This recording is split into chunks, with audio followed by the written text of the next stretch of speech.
The NFL is about explosive plays now, having that home run ability. So let's get into this wide receiver class. Brendan Albert is here. I am Adrian Fedke. A lot of talk about speed now in the NFL. How important is speed for a wide receiver? We're seeing the game becoming more and more about getting your best players in space. And then, we're seeing more and more spread concepts. We're seeing more and more 11 base personnel, 3 receivers on the field, causing defenses to go nickel more and more. So, yeah, Adrian, obviously speed is a big factor here. But I'm a bigger believer in it's less about speed and it's more about matchup nightmares, right? How can we get guys, whether it's Zach Ertz in the slot, whether it's Jarvis Landry in the slot, how can we get guys to get positioned where I'm going to have an advantage over the defense, more so than what does the guy look like when he runs the 40-yard dash? Yeah. As for the Eagles, it looked like speed was going to be something that they might address in this NFL draft, but they've kind of already addressed it with the trade of DeSean Jackson. So for the Eagles, do you think that's something that they still might look for? Look for a burner in this class? I still think drafting a receiver is a very big realistic opportunity for the Eagles early or late. And I think those are the two kind of trains of thought. I don't love the middle of the draft here. I think if you get a guy early, awesome. If not, you get a receiver later. I mean, that's really what the Eagles did with Matt Collins, right? They got a guy who was more of a stretch-to-field guy late. DeSean Jackson's great, but again, he's probably not going to be in Philadelphia more than 2 years, Adrian. And let's not forget, the Eagles did trade for Golden Tate last year. Yeah. There's a reason for that. I don't think the Eagles believe that Nelson is the long-term number 2 next to Alshon. So I believe that the Eagles will address the receiver position this year. Yeah, there's a player in this draft that I think would definitely make Doug Peterson's mouth salivate in terms of how he could use him. I guess we'll get into it in our rankings. So we'll get into that right now. So number 1, this is going to be interesting because I feel like the wide receivers are kind of in a bunch. I mean, everybody seems to like DK Metcalf, but I'm going to tell you guys right now, we're both not DK Metcalf guys. So we're not going to have him at number 1. Who's your number 1 guy, Brendan? My number 1 guy is A.J. Brown from Ole Miss. And I look at A.J. Brown, I think he is splitting image of Jarvis Landry. And a lot of people are going to say, oh, well, Jarvis Landry's a slot receiver. That doesn't mean your number 1 receiver can't be your slot receiver. Julian Edelman is a great example. He's the number 1 receiver there in New England. He's a slot receiver. Jarvis Landry, 100-plus catches almost consistently. Golden Tate, the majority of his career has been playing in the slot. Even look at Larry Fitzgerald right now playing in the slot. So if you really want to be negative about A.J. Brown, you're going to say, okay, he's maybe more of a slot guy. But he can still go play the X. He can still go play on the line of scrimmage. Jarvis Landry. A.J. Brown, to me, Adrian, is well-rounded, no injury concerns, tough, physical, has enough speed to take the top off the defense. No, he's not exactly, a burner per se, but he's solid all the way around. He's enough. It's enough for me to say he's my number 1 receiver, Adrian. Jarvis Landry, that's a good comparison considering the fact that Jarvis Landry played with Odell Beckham and with Ole Miss, obviously with these receivers. Everybody's talking about DK Metcalf. Nobody really talking about A.J. Brown. You're right, Adrian. And, when you are next to DK Metcalf, it looks like a Greek god. It obviously is going to kind of diminish, a lot of your pre-draft buzz. But A.J. Brown's still a guy who ran 4.49 in the 40. That's more than good enough for me. Okay. My number 1 guy from Iowa State, Hakeem Butler.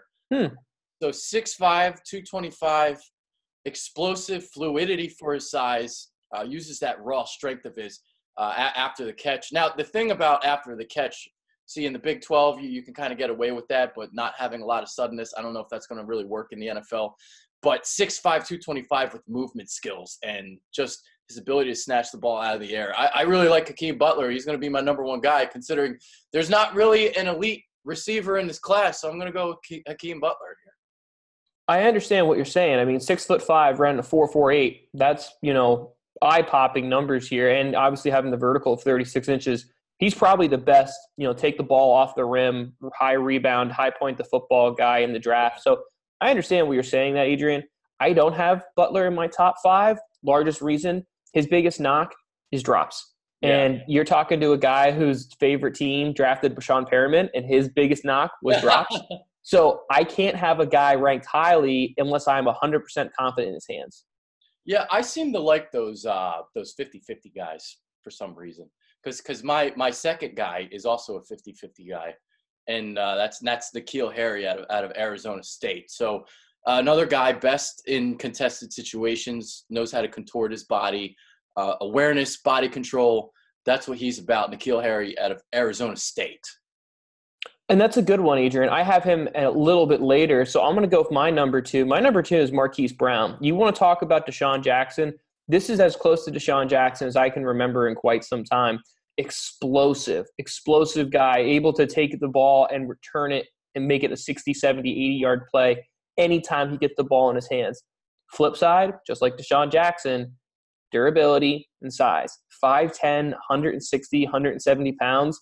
That's not great. I mean, I think Oklahoma has this mindset of, well, we can't get hurt if you can't touch us. The problem is in the NFL, eventually someone's going to hit you. If I'm going to be negative and I'm going to knock Brown here, has a whole bunch of foot issues, and that's a big, big issue for me. That said, explosive, man. I mean, if he wasn't hurt, I think it's very realistic. He runs in the 4.3s, the low 4.4s, and he could easily be the number 1 receiver coming out.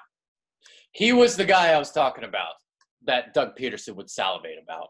Marquise Brown, Hollywood Brown. So you talk about how, the NFL is about big plays now, and there's no better receiver in this class who has more home run ability than Hollywood Brown, and he's my number 3 guy. So there we go. I mean, is his size a concern? Because you see guys like T.Y. Hilton and Tyreek Hill and DeSean Jackson. It seems like now with there being more spread kind of oriented concepts and even the way that the game is being flagged. I mean, you hit a guy over the middle, you get flagged now.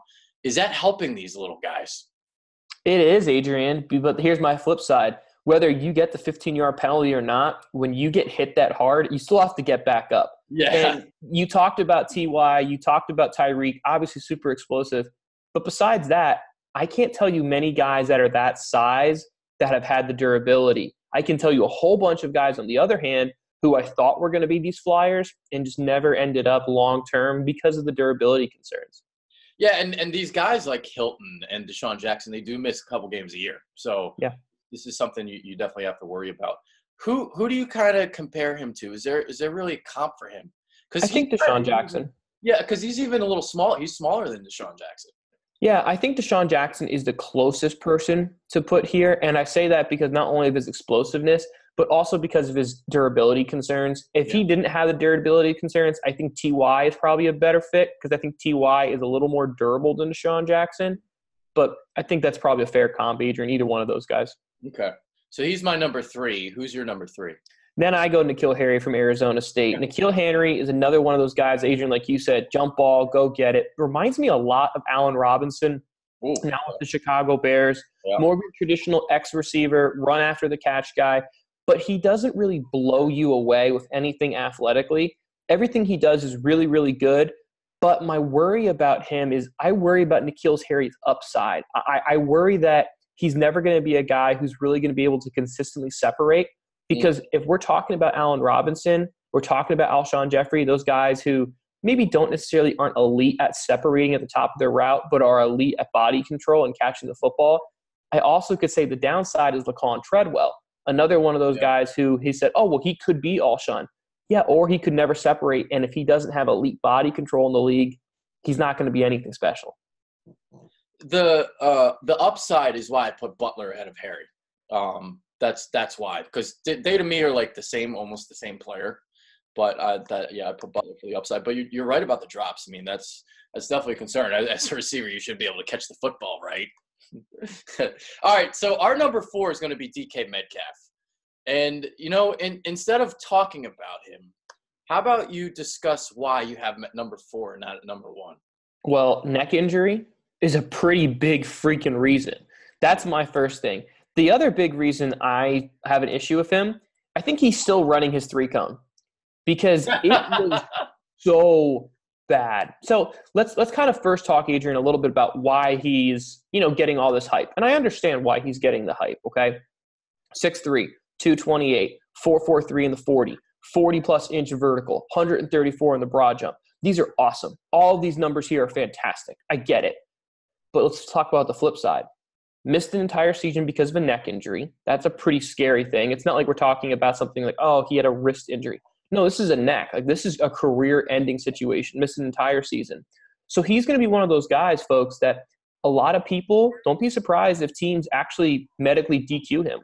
This is why you do all of these in-person interviews and why you bring players into your team facilities to do these medical rechecks. So it's possible that he could be a guy who could fail some teams' medical rechecks and be off of team boards completely. The other big thing I teased here, 7.38 in the 3-cone. That's really, really bad.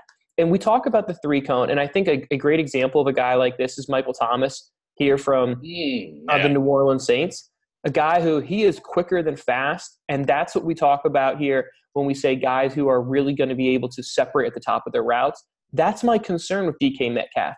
Yes, it's all well and good that you are really fast running straight down the field, but you know what? In the NFL, Adrian, that's never going to happen unless you're worrying about kickoff. He's always going to be rerouted by a press. He's going to have to get rerouted by a safety or a linebacker, anything over the middle. So he's not going to really be able to get to that full speed if his concern, and my concern of him, is his acceleration ability. Yeah, I mean, as a wideout, obviously the 3-cone is important.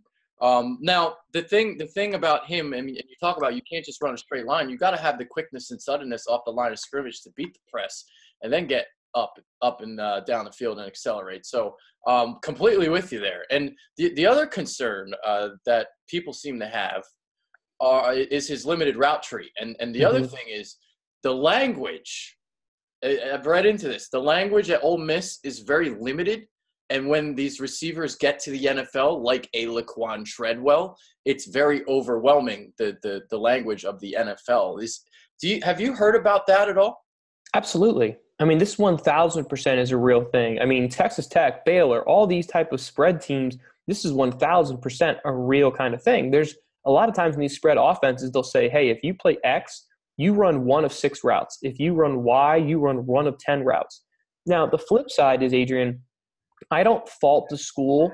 This is more the reason why you want to make sure you get these guys into the facility, because you want to be able to say, hey, we have 12 different routes. I'm going to explain them to you. And then I'm going to get you on the field, and I want to see how quickly you're learning and how quickly you can process this stuff. So that's why you see some of these guys maybe struggle a little bit. Kendall Wright was another guy coming out of Baylor, drafted really high, never really translated. Flip side, I also could say a guy like Michael Crabtree, he had a pretty good, successful NFL career and still is in the NFL, but he came from that same system. So a lot of times, Adrian, you're right.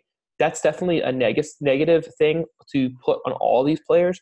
But this is something that puts a lot of pressure on your team, that when you do these one-on-one meetings, you need to make sure these guys are able to answer all the questions, like the ability to learn a full route tree. All right, one last question about DK Metcalf. What can he do to prove us all wrong?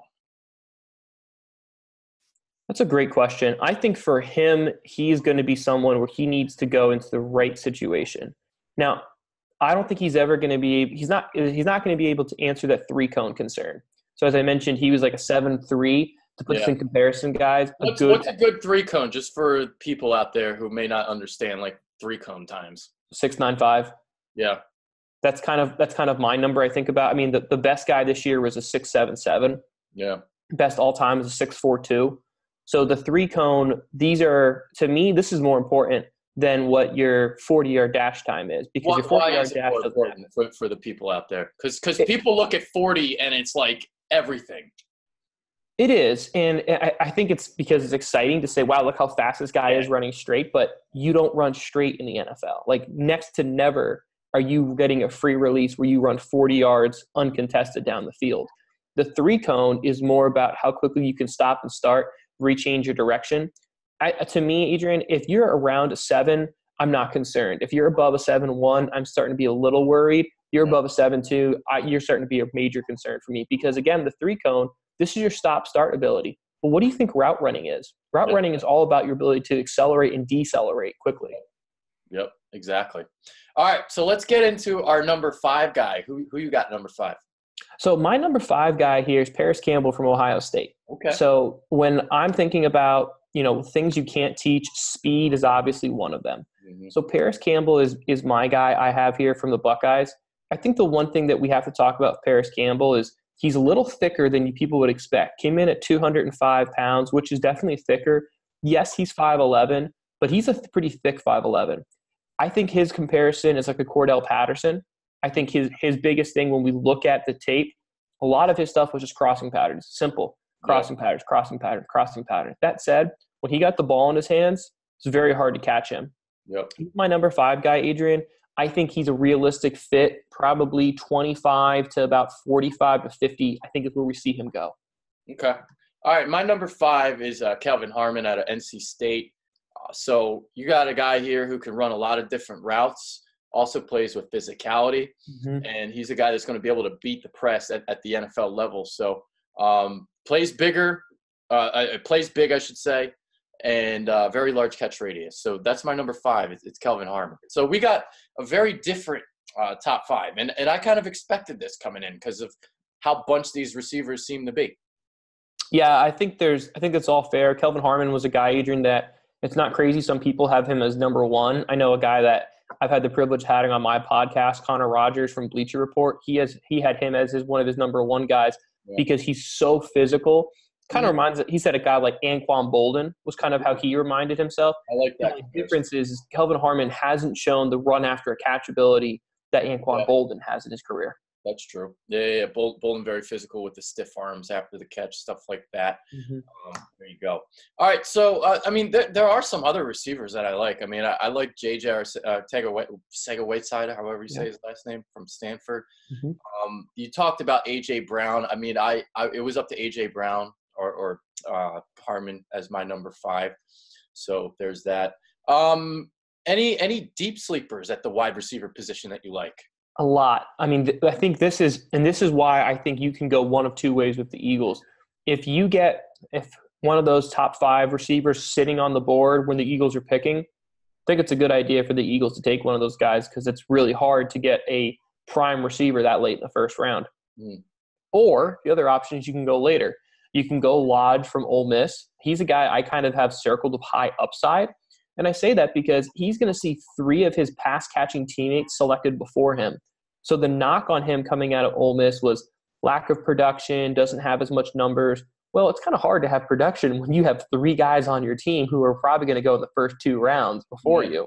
Yeah. So a lot of upside with him. David Stills, guy from West Virginia, maybe a little low thrills, but he has a lot of upside again, considering he started his career as a quarterback, now playing receiver from West Virginia.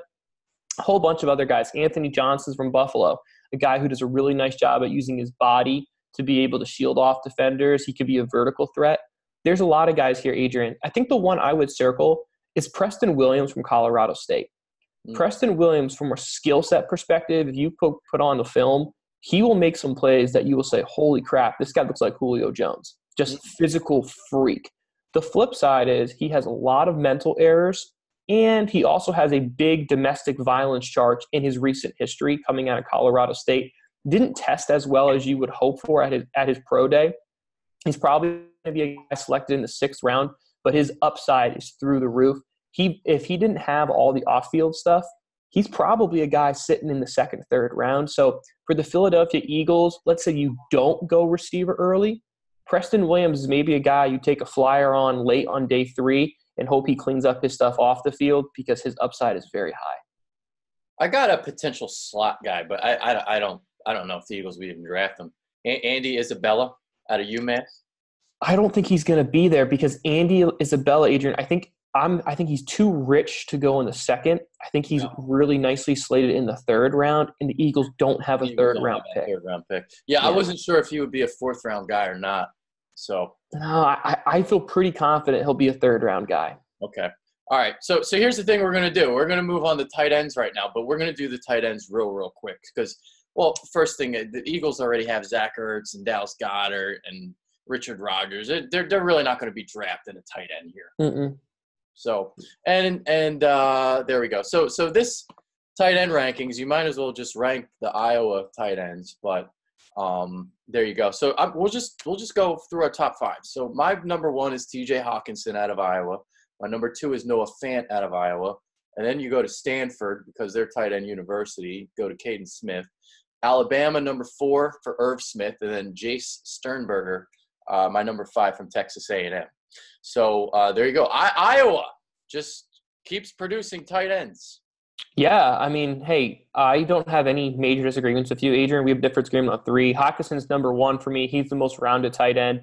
Yeah. Talent-wise, he's got the blocking, and sorry to cut you off, but he's got the blocking, whereas last year all these tight ends weren't able to block, really, if you remember. No, you're 100% right. You're 100% right. This is the most inline blocking ready tight end I've seen in quite some time. So he's able to come in and dominate on the edge right away. Yep. So I 100% agree with you, Adrian. He's a guy that I have as my number 1 because, again, I think he's the most rounded player here. Then I also have Noah Fant as my number 2. So Noah Fant was pretty freaking cool when you're able to be like, oh, yeah, our number 2 tight end on our team is also the number 2 tight end of the draft. Really, really good in the space. Noah Fant here. I think what's cool, too, is Iowa, obviously, if the success George Kittle's having, everyone's starting to look at Iowa as, like, tight ends, blowing up. So those are my 1, 2. Then I have Dalton Knox coming out of Ole Miss. Oh, okay. It reminds me a lot of Evan Ingram. Isn't necessarily as long as him, but he's more of that more of that F split out type of guy. You can move around a little. Then I have Irv Smith from Alabama as my 4. And then I have the same number 5 guy, Stenberger. I hope he goes to Pittsburgh, Adrian, because with such a heavy German last name, he 1,000% deserves to be like on sauerkraut packages and get like all of this like publicity for, in a very German heavy city like Pittsburgh. Go get yourself a Sternberger. Doesn't it just like flow? You know what I mean? Yeah, just like the Roethlisberger. Now you're going to have to start making a Sternberger. Yeah, I'm just imagining it's like, some type of, whole bunch of kraut, maybe a brat with it, and maybe like a side of pierogies or something like that. Well, definitely side of pierogies, just because I'm Ukrainian. So bring on the pierogies. Yeah, bring on the pierogies, a.k.a. Vadanikit for Ukrainians out there. There you are. Yes. Dude, I love it. We got fucking pierogi talk on here. This is the best show ever. I'm a big fan of pierogies. It's crazy to me like how there's parts of our country who don't have pierogies, and I'm just like, I'm going to be real with you. I actually think I would take pierogies over French fries, which I know is blasphemy to some people, but I love pierogies. Yeah. My grandmother makes these ones with like ricotta cheese in them. Oh, my God. Yeah. I already ate lunch. Sorry, guys. Any last thoughts? I don't see, guys, the Eagles drafting a tight end. It's not a position of need. They went out of the way to draft a mismatch nightmare with Dallas, which was fine last year. I think maybe a receiver is a position of need for the Eagles, early or very late. All right, there we are. So let us know below what your top 5 is. And if you want to disagree with us about DK Metcalf, go ahead, because everybody's going to disagree with us. So there it is. Brendan Albert, I'm Adrian Fedke. We're out of here. Take care. Thanks, guys.